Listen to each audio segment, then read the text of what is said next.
তাই আচ্ছা দু জায়গায় দাও। তাই আর কার কি আচ্ছা বললি না তো কার কি খেতে ভালোবাসে এই কথা হ্যাঁ পঞ্চমী কে ওটা চুপ কর। চুপ কর না কাঞ্চন বলে কি চেনো?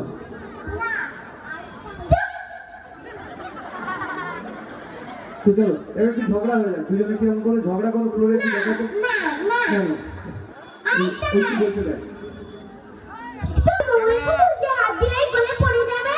ওই ক্যামেরা, তোমার বাবাকে আমি আবার হাত দেবো দেখবে। ওই ক্যামেরা। তোমার আবার বড় গাড়ি করে চড়ে আমি বাড়ি যাব। বাবা তুমি কিন্তু এই পচায় বাবা তুমি কিন্তু এই পাজামাটা একদম পৌঁছে দেবে না বাড়ি। তুমি যাই হাত থেকে বলছি তুমি যাও ওখান থেকে বলছি তুমি যাও তুমি যাও তুমি যাও তুমি যাও তুমি যাও তুমি যাও। ওদের ইশারা করো। হাততালি কই এগুলো তো টিভিতে দেখো আর এই জন্য আমাদের অনেক কষ্ট করে তোমাদের নিয়ে আসতে ওই হয় ক্যামেরা।